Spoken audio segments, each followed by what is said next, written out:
এত সমান অধিকার আপনারা খুঁজতেছেন নারী এবং পুরুষের মাঝে, তাহলে আজকে থেকে আমরা সবগুলো কাজ ভাগ করে ফেলি, কি বলেন?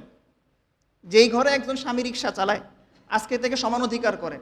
একদিন স্বামী রিক্সা চালাবে, আরেকদিন স্ত্রী চালাবে, ঠিক কিনা বলেন? আপনাদের স্ত্রীরা ঘরে রান্নাবান্না করে, সমান অধিকার করে ফেলেন। একদিন আপনি রান্না করবেন, একদিন সে রান্না করবে। এটা কি সম্ভব বলেন? আপনাদের স্ত্রীরা সন্তান জন্ম দেয়, এখন থেকে নিয়ম করেন 1 বছর সে দিবে, 1 বছর আপনি জন্ম দিবেন। এটা কি সম্ভব? তাহলে সমান অধিকারের দ্বারা কি আসলে এগুলো হয়? হয় না। তাদের উদ্দেশ্য হচ্ছে খারাপ। তারা চায় যে মানবাধিকারের কার্যালয় বাংলাদেশে করে সমান অধিকারের নামে তারা নারীদেরকে রাস্তায় নামাবে, আর এই নারীরা যখন রাস্তায় নামবে তখন তারা উলঙ্গ হবে, বেহাপনায় জড়িয়ে যাবে, পরিবারগুলো ধ্বংস হয়ে যাবে, ঠিক কিনা বলেন? আচ্ছা বলেন দেখি, ইসলাম কি নারীদেরকে অধিকার দেয় নাই? দিছে। ইসলাম নারীদের মর্যাদাকে এত বেশি বাড়িয়েছে, শুধু একটা উদাহরণ দিলে বুঝবেন। পবিত্র কোরআনের 114টা সূরার ভিতরে সূরাতুন নিসা, নারীদের নামে একটা সূরাকে আল্লাহ দিয়েছেন, সুবহানাল্লাহ। অথচ পুরা কোরআন শরীফে আপনি দেখবেন না যে সূরাতুর রিজাল, পুরুষদের নামে কোনো সূরা আছে। নারীদের অধিকার কি ইসলাম বাড়াইছে না কমাইছে বলেন? নারী সে যেই হোক, সে আপনার মা হোক, সে আপনার বোন হোক, সে আপনার মেয়ে হোক, সে যেই হোক না কেন, ইসলাম প্রত্যেকটা নারীর অধিকারকে সমানভাবে প্রতিষ্ঠিত করেছে। মা হিসাবে ইসলাম নারীকে কেমন অধিকার দিয়েছে দেখেন। এক সাহাবী এসে নবীজিকে প্রশ্ন করলেন, ইয়া রাসূলুল্লাহ, মান বাররুল ওয়ালিদাইন, আমি কার সাথে সবচেয়ে ভালো আচরণ করব? নবীজি তাকে উত্তর দিলেন, উম্মুকা, তোমার মায়ের সাথে। সে ব্যক্তি আবার প্রশ্ন করলো, সুম্মা ক্বালা মান, আমি আমার মায়ের সাথে ভালো আচরণ করার পরে কার সাথে ভালো আচরণ করব? নবীজি আবার বললেন, উম্মুকা, তোমার মায়ের সাথে। সে ব্যক্তি তৃতীয়বার আবার প্রশ্ন করলেন, সুম্মা ক্বালা মান, আমি এরপরে কার সাথে ভালো আচরণ করব? নবীজি আবার বললেন, উম্মুকা, তোমার মায়ের সাথে। নবীজি পরপর 3বার তিনি মায়ের কথা বলেছেন। চতুর্থবার যখন ওই ব্যক্তি প্রশ্ন করেছেন, সুম্মা ক্বালা মান, আমি এরপরে কার সাথে ভালো আচরণ করব? নবীজি উত্তর দিলেন, আবুকা, তোমার বাবার সাথে। সুবহানাল্লাহ পাঠ করে। নবীজি 3বার যে মায়ের কথা বললেন, পরপর 3বার, এটার দ্বারা কি মায়ের সম্মান বাড়লো না কমলো? আপনারা বলেন, বাড়ছে। এরপর আপনি দেখেন, আপনাকে আল্লাহ পাক মেয়ে দিয়েছেন, মেয়ের অধিকার ইসলামে কিরকম দেখেন।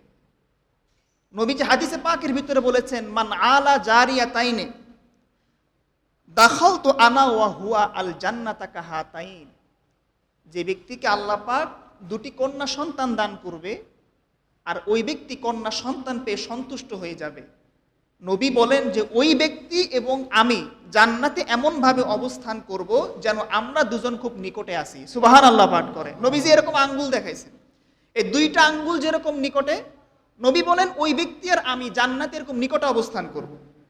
শুধুমাত্র আপনি একটা মেয়ে সন্তান জন্ম দেওয়ার কারণে। কি ভাই, মেয়েদের অধিকার, মেয়েদের ফজিলত কি ইসলামে নাই? এরপরে আপনি দেখুন, বোন হিসেবে ইসলাম নারীকে কেমন অধিকার দিয়েছে। আজকে তো আমাদের যদি বোন থাকে 3 জন বা 4 জন, আমরা এটাকে বোঝা মনে করি, ঠিক কি না? এই বোনগুলোকে বিয়ে দেওয়া লাগবে, আবার বিয়ের সময় মেয়ের জামাইকে কিছু উপহার দেওয়া লাগবে, উপঢৌকন দেওয়া লাগবে।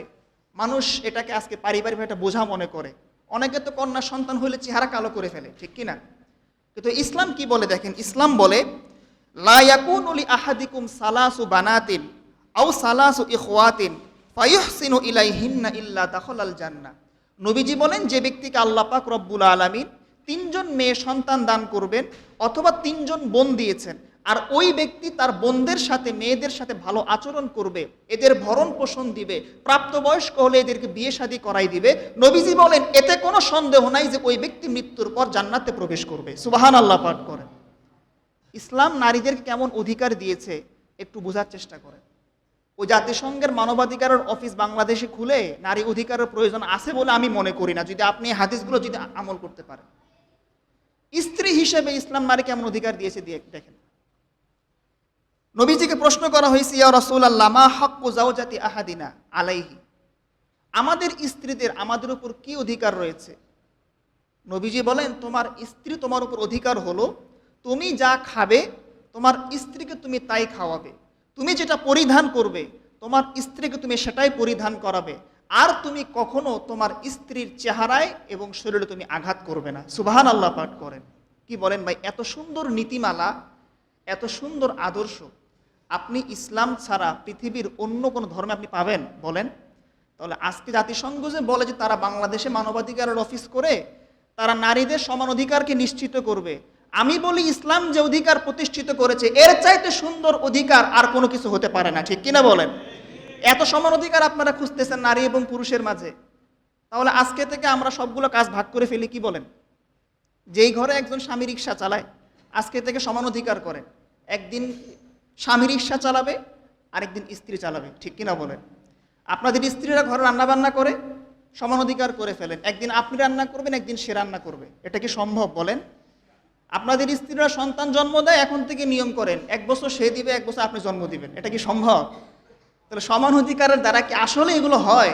হয় না। তাদের উদ্দেশ্য হচ্ছে খারাপ। তারা চায় যে মানবাধিকারের কার্যালয় বাংলাদেশে করে সমান অধিকারের নামে তারা নারীদেরকে রাস্তায় নামাবে, আর এই নারীরা যখন রাস্তায় নামবে তখন তারা উলঙ্গ হবে, বেহাপনায় জড়িয়ে যাবে, পরিবারগুলো ধ্বংস হয়ে যাবে, ঠিক কিনা বলেন?